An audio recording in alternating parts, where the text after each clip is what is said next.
Hey guys, this is a video showing you how to take the intake manifold out of the Om648 engine. First thing you got to do is start with the fuel lines and the fuel filter. 3 T30 bolts right here. Take them out. You take the fuel hoses out, and then after you take these two fuel hoses out, there's also this fuel hose right here and this fuel hose right here. You put them on the side and you use some, like a zip tie. And there's also two hoses right there. Those hoses, let me show you right now, sorry. Right there, those two hoses, 1, 2. You can use them, you can use a big screwdriver and like loosen them up. Those hoses are connected to these hoses. The fuel line goes underneath the intake manifold and comes back here on top.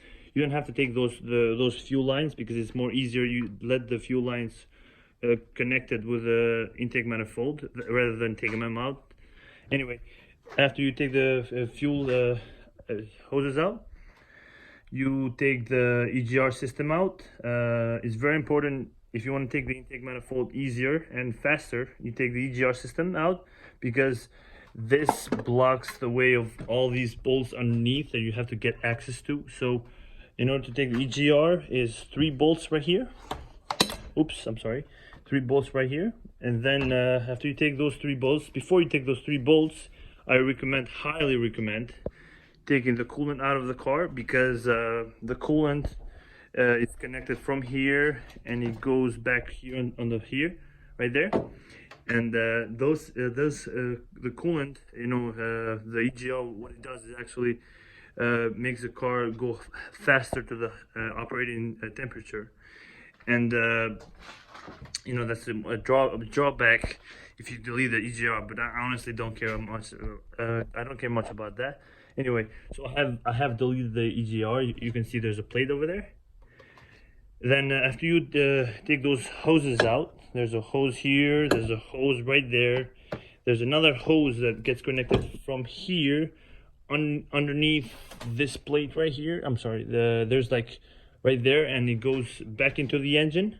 The reason why I recommend taking the coolant out is because the hoses, I mean the port where the coolant goes is higher than the EGR port.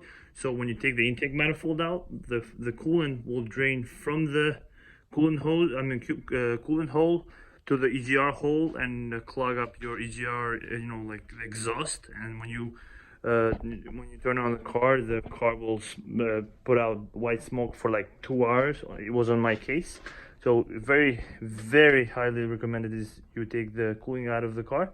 Anyway, after you take the EGR system, you start with the wiring. There's a bunch of wire here, but first of all, I don't want to get underneath my car. So there's a connector underneath the car, and there is also a connector right there, that connector right there. There's also a connector, there's a ground connected to the, what do you call, the starter. Yes, that's is connected to the starter with like a, I think 10 millimeter socket, 10 millimeter bolt. You take that out. Then after you take that out, you take the M55 connector from the swirl flap motor.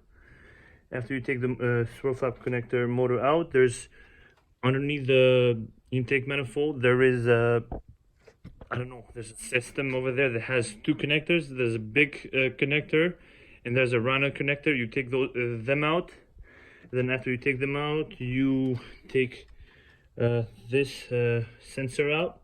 There's 2 bolts here. I don't know, I think they're like T10. I don't know what the size of this bolt is. Anyway, you take 1 and 2 out. Then let me see, I don't forget anything. Yes, so there's this connector right here. I think it's a ground because there's only 1 wire. Anyway, or a positive, because there's a red one. Never mind. So there's that one right there, and there's another one where the intercooler piping is going to the intake manifold. This one right here, right there. And then what else? We have the fuel filter connector. We have I think that's pretty much and also there's this one right here. 1 second, sorry guys. There's this one right here. You take that out because when you take the intake manifold out, you have a high chance of damaging it. So you take it out in order to not damage the connector and the other thing, so you don't have to replace this entire thing if you break it. Anyway, then you start with you take the wiring out from here, because all the wire is kind of like coming from here. You take it out and you use zip ties and you move it on the side. And then when you put some zip ties so that it doesn't go back, you can take it out easier. Let me see. Then you start with the bolts. So there's a bunch of bolts here, but they're not that hard to get to if you have enough patience. I think first bolts I recommend taking them out is this bolt here. I think it's a T40 bolt. It gets connected from this connector here, which is the EGR connector hose coming from the intercooler piping, connected to the intake manifold. This is connected to the engine mount, engine leg. From there to here, you can like loosen it up from the underneath the car. Then there's also a bolt, a T30 bolt, I think, yes, T30 bolt that connects this. Hold on 1 second, let me show you. 1 second. So there's a, where is it? What the hell? Where's my video? I'm sorry. So you see this this piping here. The piping gets connected to the intake manifold via a bolt, and there's like a gasket over there. So you loosen that bolt out, and then after you loosen that bolt out, there is 3 bolts. One here. 1 second. 1 bolt here. 1 bolt here, right here, and 1 underneath right here. There's like right there. And then after you take them out, 1 second, let me see if I have it actually. Wait a minute. So yeah, after you take that out, what else? Let me see. Then you start taking the intake manifold bolts out. I think I highly recommend starting with that one right there. That's the hardest one. If you take that one successfully, you're good to go. All of the other ones are way easier. Please be sure you're using this T30 torx bolt. So there's like a bolt right underneath the EGR port where it's right here, and you use a small wrench and you can move it up and down. But please be patient and don't break that bolt, because it's very hard to get to, and it's gonna have a hard time. So there's 14 bolts all the way for the intake manifold. After you take those the bolts, I think you're pretty much good to go in order to take the intake manifold out. And let me see if I forgot anything. So 14 bolts here, connectors. There's 1 connector from the engine leg going right here. There's 1 more where the intercooler piping is going to the intake manifold. There is also, if you want to take the, what do you call it, where the turbo silence, if you want to take the turbo silencer out, you can take the there's the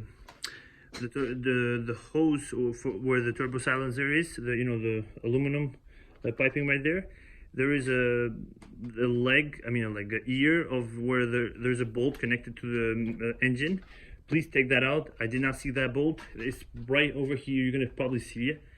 Take that out, because if you break it, the intercooler piping, that aluminum piping, it's gonna come out way easier, even though you have that bolt right here. So actually, if you see this here, this wire, this is holding the intercooler piping up, because if I didn't have this wire, it would go down, and I will lose all the boost.